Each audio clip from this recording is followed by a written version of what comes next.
La stéatose, cétonisé 2,5 fois normal, charge virale relativement modérée.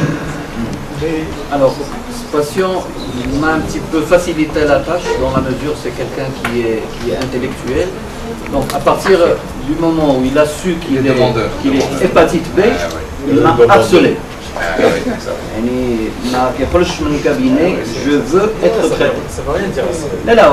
Bon, si on suit les recommandations, si on suit l'autolyse, il a c'est supérieur à 22. les cétolises, voilà. Mais si on raisonne un petit peu, on peut se donner le temps pour traiter la stéatose et voir l'évolution des transaminase. Il y a la règle, la transaminase assimilée, à plusieurs reprises. Là, je transaminase plus les GPT ou la les deux. Là, c'est-à-dire Finalement, ce patient, on va finir par le traiter. Il a un facteur de progression Exactement. rapide. Le facteur de risque, même si on arrive à normaliser les transaminases avec le régime et le traitement de la dyslipidémie, c'est pour ça que le malade est intéressant dans son indication, dans son traitement. Il est très... Mais il faut toujours bien réfléchir avant de poser le... Et ça a pesé même dans le choix, mon choix thérapeutique de l'interférent. C'est un patient qui a lu, donc on a une discussion assez scientifique. Il me dit, bon, moi je lui explique, il me dit que vu que l'interférent, il y a une possibilité d'arrêt, donc moi je préfère être traité par interférent. Et d'ailleurs c'est la raison pour laquelle j'ai fait le S4 puis le S12, parce que je comptais s'il ne répondait pas voilà, à S4, S12, moi j'arrête l'interférent, je passe au... À S12, pas S4. Non, la cinétique, je fais S4 et S12. Mais si à S12 ça ne chute pas, j'arrête. À S12. Et tu demandes la quantification. D'abord, c'est vrai dire, moi j'aurais aimé, le Freud a dit qu'il n'était pas mutualiste, il n'était pas intellectuel, il n'est pas très demandeur. Qu'est-ce que vous aurez fait? Moi je prendrais encore un peu plus de recul. Je ne vais pas me précipiter à le traiter. Parce que bon, A1, F1, c'est... Mais il n'y a pas... On peut se permettre d'attendre, il n'y a pas le feu. Ah non. Il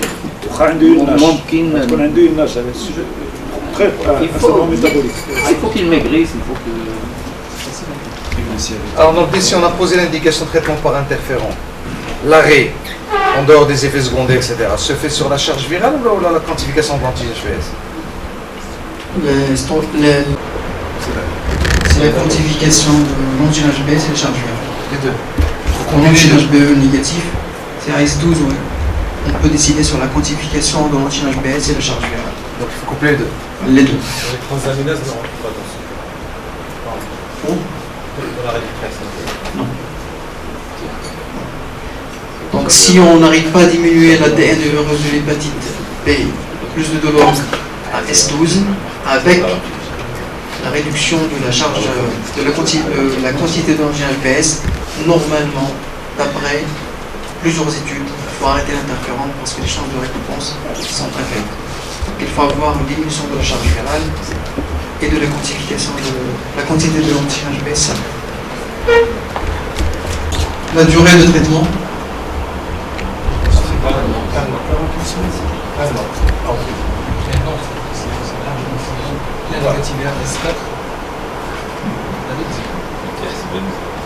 On ne tient pas compte dans l'hépatite B de l'arrêt jusqu'à présent de cinétique virale pour décider de prolonger ou de raccourcir le traitement. Selon leurs recommandations, la durée est fixée à 48 semaines. Mais il y a des études qui ont démontré que 96 semaines fait mieux que 48 semaines. Et bien sûr, 96. 96 fait mieux. Et mieux encore, on peut réduire la dose. Avec une réduction de la dose de l'interférence. Au lieu de 180, on vend 135. Après 48 semaines, on réduit la dose à 135. 2 ans 180, 2 ans 135. Un an et demi. Un an et demi. Un an 180 pour 6 mois. Exactement, 6 mois 135. 96 semaines.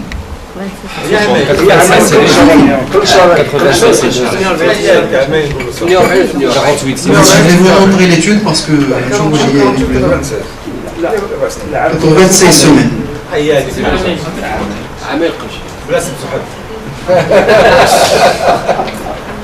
96. 96 mois ou 96 semaines? Voilà.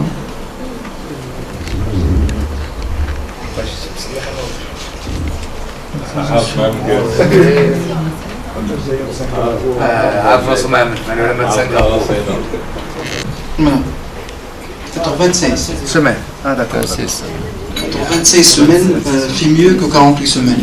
Selon. Par rapport à 12 mois après l'arrêt du traitement, donc c'est la définition nouvelle de la réponse virologique soutenue. 29 par rapport à ça. Donc ça fait presque 2 ans.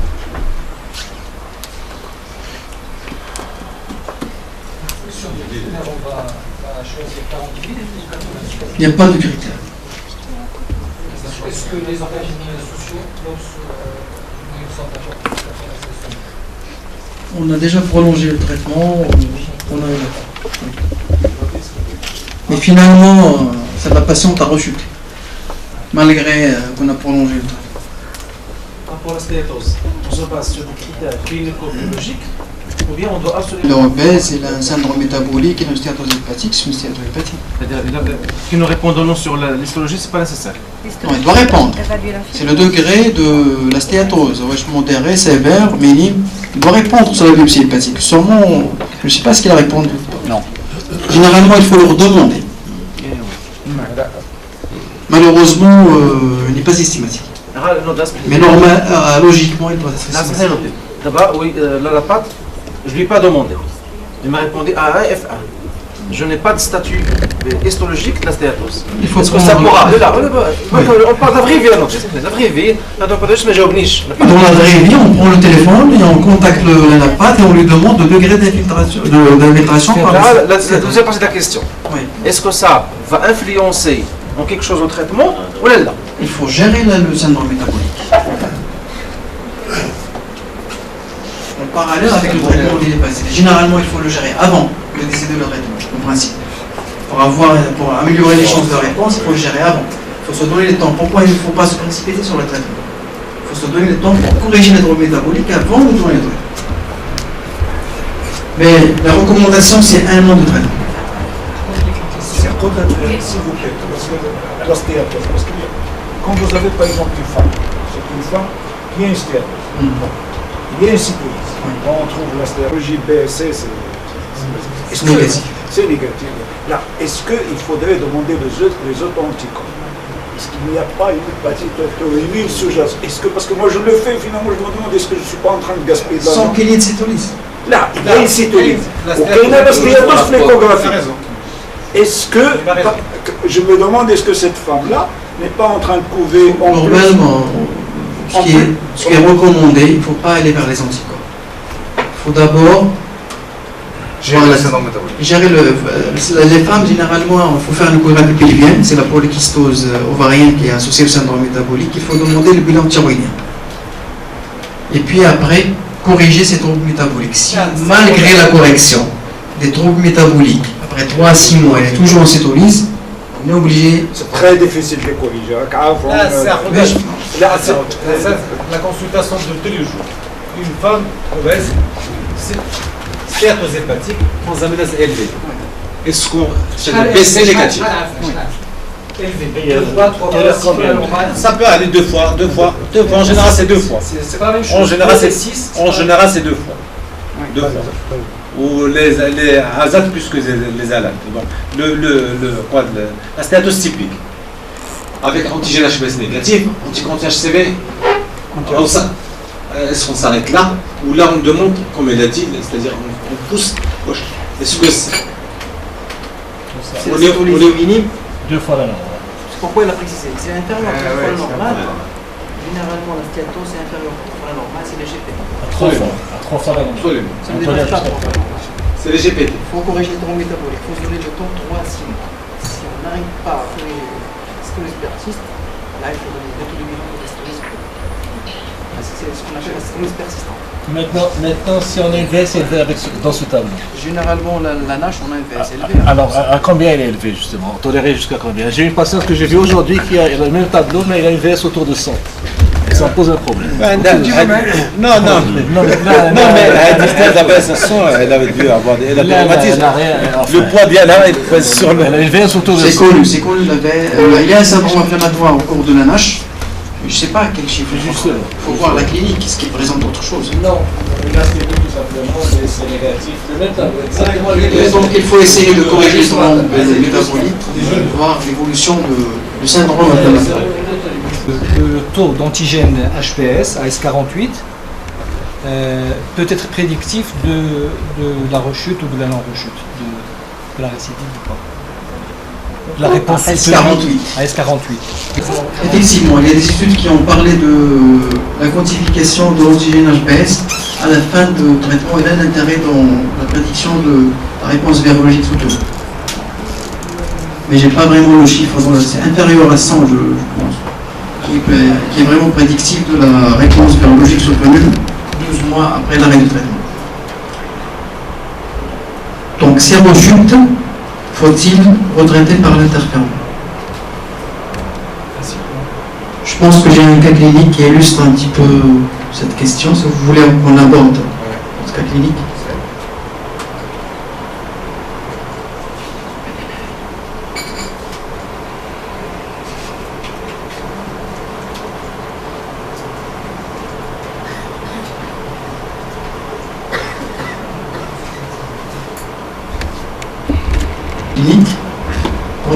Prise en charge de l'hépatite virale B en échec de traitement par interféron, le traitement de la cirrhose virale B, la prévention et la prise en charge des résistances, la prise en charge de l'hépatite aiguë et la prise en charge de la femme enceinte infectée par le virus de l'hépatite B. Donc, je vais commencer par le premier cas clinique, l'échec de traitement. Donc, avant de l'aborder, je vous rappelle l'algorithme de traitement de l'hépatite B HPV négatif. Donc, si vous avez des transaminases inférieures à la normale, avec une charge virale faible, actuellement c'est 20 000, non pas 2000. Donc là, il s'agit probablement d'un porteur inactif. On surveille par les transaminases et la charge virale pendant 1 an. Et pendant 3 ans, lorsque la charge virale est supérieure à 2000, puis on peut espacer la surveillance. Si le patient présente une cytolyse minime inférieure à 2 fois la normale, une charge virale entre 2000 et 20 000, là on peut se patienter pendant quelques mois, refaire la charge virale, 3 mois, refaire la charge virale et faire une biopsie hépatique et ne traiter que les patients qui ont une activité ou une fibrose modérée. Par contre, si le patient a une cytolyse supérieure à 2 fois la normale, avec une charge virale supérieure à 2000, bien sûr, il faut contrôler. Regardez, ils disent traiter, c'est persistance. L'élévation de la charge virale, c'est-à-dire qu'il faut contrôler par exemple 1 mois, 2 mois, 3 mois avant de sauter sur le traitement. Et si ça persiste, on peut traiter. Et la biopsie est optionnelle, mais généralement, on doit la faire pour voir le statut de patient. Mais on ne va pas décider sur le résultat de la biopsie hépatique comme ça a été fait par notre confrère Segnet. Donc notre patient, c'est un cas réel, un patient de 44 ans, suivi depuis 2011 pour hépatite virale B, biopsie hépatique en 2012 A2F2, pas de co-infection virale, elle a été arrêtée par Pegazis, 180 microgrammes en 2011, mais il n'a pas répondu malheureusement. C'est un antigène HPE négatif, cytolyse à 2 fois le normal et 2,5 fois la normale pour les alates. Une charge virale modérée à 5,4 log unité internationale par ml. Quelle serait votre attitude? Surveillance, traitement par l'anticavir, l'amyludine, tenofovir, adéfovir, tébufusine.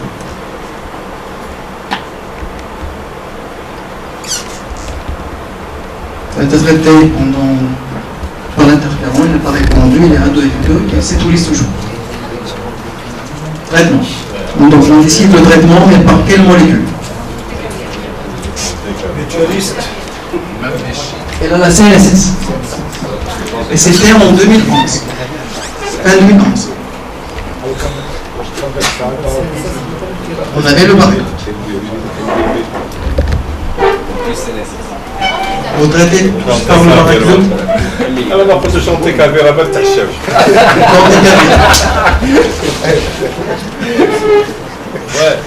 Finalement, c'est la question qu'on se pose tous les jours lorsqu'on reçoit un patient qui a ce profil.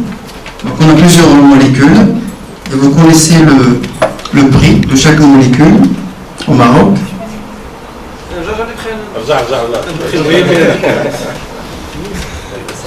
1400 dirhams par mois pour l'amégudine, 2400 pour l'anticavir. Mais c'est remboursable. Toutes les molécules sont remboursées. Et le Médine est remboursé depuis quelques mois, 1750 par mois. Et le tenofovir, il n'a pas d'AMM au Maroc. Donc on a le choix entre 4 molécules. Et bien sûr, avant de décider de la prescription, on discutera avec le patient en fonction de la puissance virale, de la barrière génétique de chaque molécule. On sait qu'on a à notre disposition 3 molécules qui sont efficaces, efficacité presque comparable.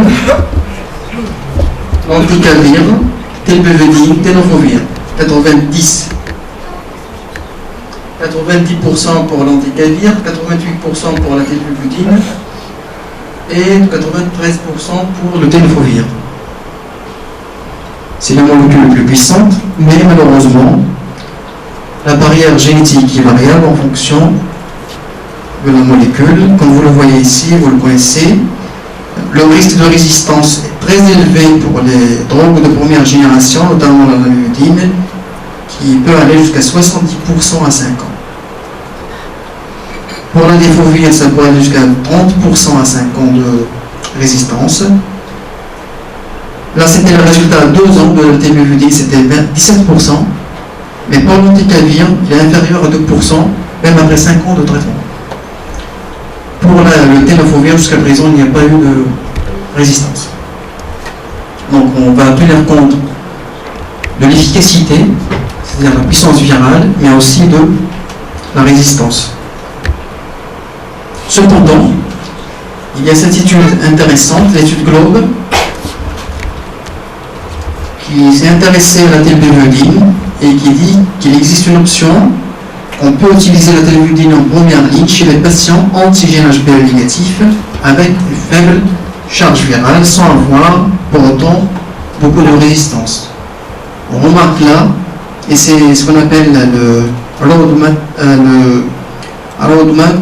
concept.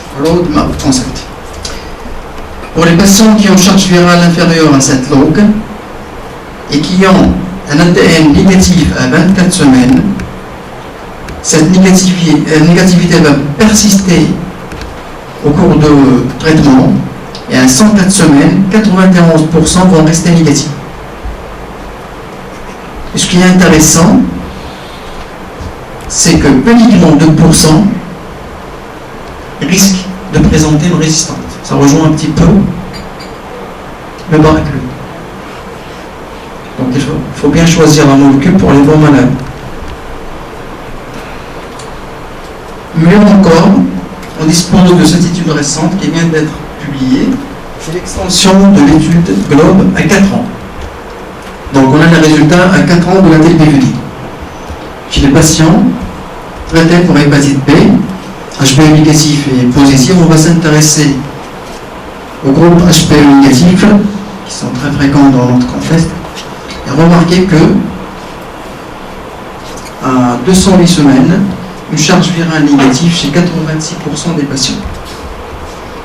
Et si on utilise la feuille de route du patient, alors augmente le concept, on voit clairement que cette réponse est de 87% chez les patients HBE négatifs et qui ont une charge virale inférieure, c'est-à-dire négative, à 24 semaines, inférieure à 300 copies par ml. La résistance à 4 ans, c'est de 10%. Il faut rajouter les 17% de 2 ans, ça fait 27%. que la résistance, le taux cumulé total de résistance, c'est quand même élevé, 27% pour la telbufidine. Cependant, pour les patients, pour ce groupe de patients qui avaient une charge virale inférieure à 7 log, 88% avaient un ADN négatif à la semaine 208. Et ce qui est intéressant, le taux de résistance dans ce groupe n'était que de 3,89%, à peu près 4%.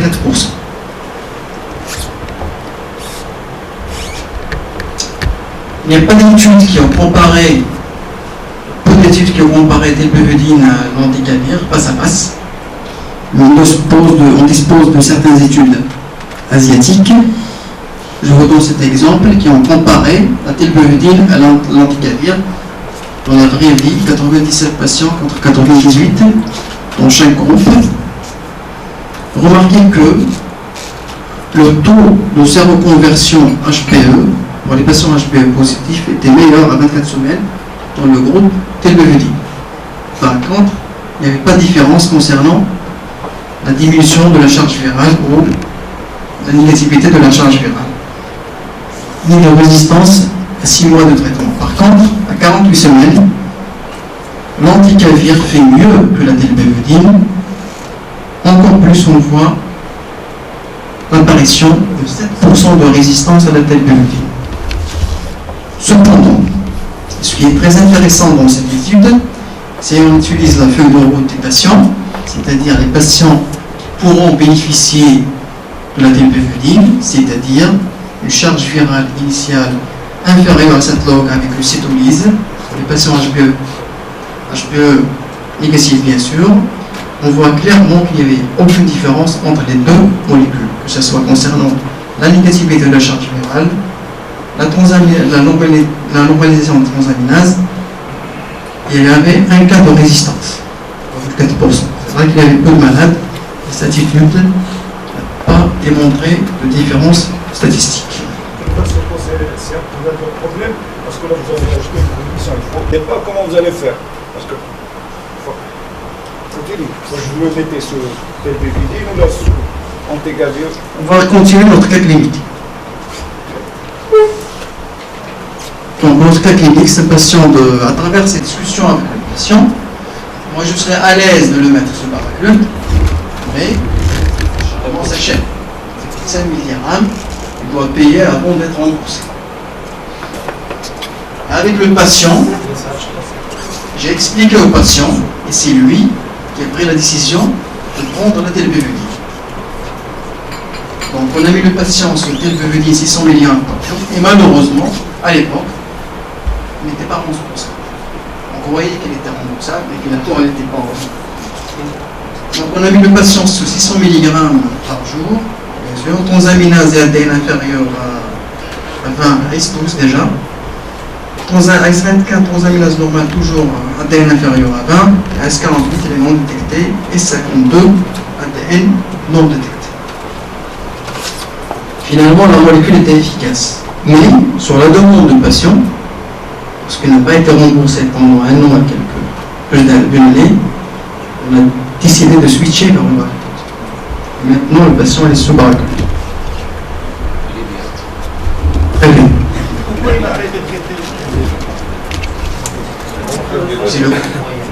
Finalement, on sait que son profil.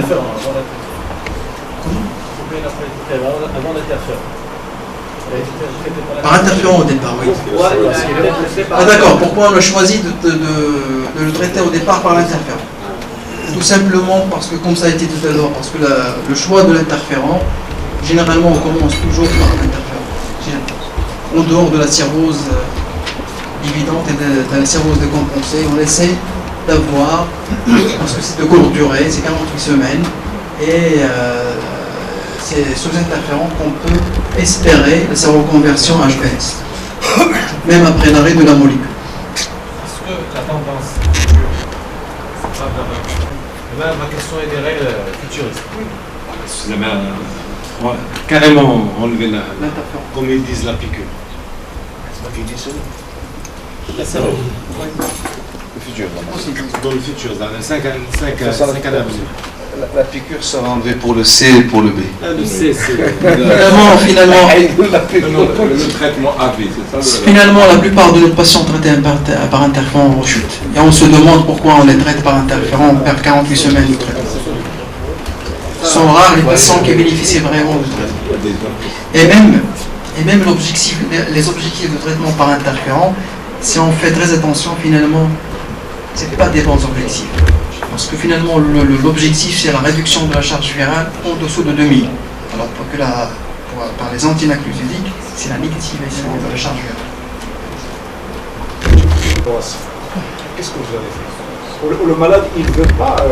il ne veut pas switcher. Là, le malade, la tilbuvidine, ça ne lui pose pas de problème. Une fois, S24, un ADN supérieur à 100, le malade, bon, la tilbuvidine, ça lui convient. Est-ce que vous allez continuer le traitement peut-être sur la résistance? Là, vous arrêtez avec ça et vous switchez. Il faut soit switcher, soit ajouter un autre molécule. Ajouter, et il faut soit ajouter la défovir, soit switcher vers le baragate.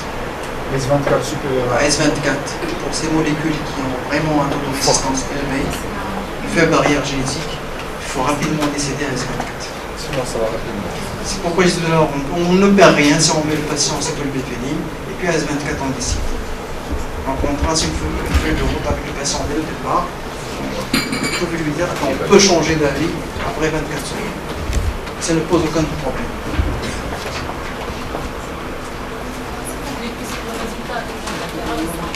Dans les cas de figure, ils sont médiocres. Soit que le malade ne répond pas, soit qu'il répond et va rechuter. Donc pourquoi le torturer avec des injections pendant 1 an? Pourquoi ne pas commencer d'emblée les éléments? C'est la question que je me pose toujours à chaque fois que j'ai un mauvais résultat avec l'interférent. Et aussi cette question est posée souvent par les malades. Parce que finalement, les antinucléosidiques, c'est un traitement à vie. C'est ça le problème. C'est ça le problème. On ne peut pas l'arrêter. Ils sont pas bons. Mais on s'accroche aux 20%. On se dit on a 20% de chance d'avoir une réponse virologique soutenue après l'arrêt de traitement et 13% de séroconversion même après l'arrêt de l'interférent. On se dit on va s'accrocher à ce 13%. Dans l'avenir, l'arrêt du traitement à vie va être interne. Oui, mais finalement maintenant on sait qu'on peut arrêter le traitement à 3 mois. Donc à 3 mois on décide. Exactement, avec le quantification. Exactement. C'est un peu ce qu'a dit tout à l'heure le Dr Benadias, parce que si le malade là, quand il y a 20% avec un traitement arrêté, c'est un traitement où je pars à vie, où je ne sais pas où est-ce que je pars. Il y a toujours le... C'est quand même 20%. Et toi, c'était ton malade qui avait choisi. Généralement, c'est le cas. Ouais, la durée est courte. Et on peut toujours retourner vers les... Il n'y a pas de résistance, donc le malade a tendance à... Mais bon, il y a... J'ai posé cette question parce que j'ai eu une mauvaise expérience avec un infirmier. Il m'a posé la même question. Pourquoi vous m'avez torturé avec une injection pendant 1 an, alors que vous savez d'emblée qu'il n'y aura pas de bons résultats, qu'il n'y aura pas de bons résultats avec l'interférent. Ouais, je l'ai mis sous baragute, il est parfaitement bien. ربما باهي كان خصك من الاول دير معاه كان خصك من الاول معاه تعطيه كل شيء. Généralement, nous on explique aux patients dès le départ, on dit qu'il y a 6 molécules et le prix de chaque molécule.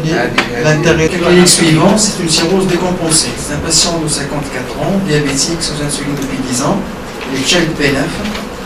Et ce protocole de ligature, plus propranolone, pour la prévention secondaire de l'ordure de l'œsophagienne, ce diurétique mais acide réfractaire avec des ponctions itératives de liquide d'acide. L'hémoglobine à 12, plaquette à 46 000, non pas 460 000, c'est 46 000. Transaminase normale, ADN à 9 000. Pas de co-infection virale, HBE négatif, anti-HBE positif, l'échographie foie de cirrhose, acide de moyenne abondance. Et rétrotranscription. Traitement par interférent. La mufudine.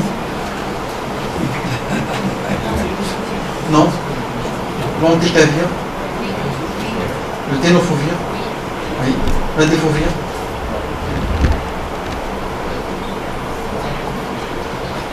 Non. C'est le mufudine. Proposer une transplantation hépatique. Toujours inscrire les patients sur la transplantation. La liste de transplantation hépatique. Malheureusement, on n'a pas de transplantation hépatique au Maroc.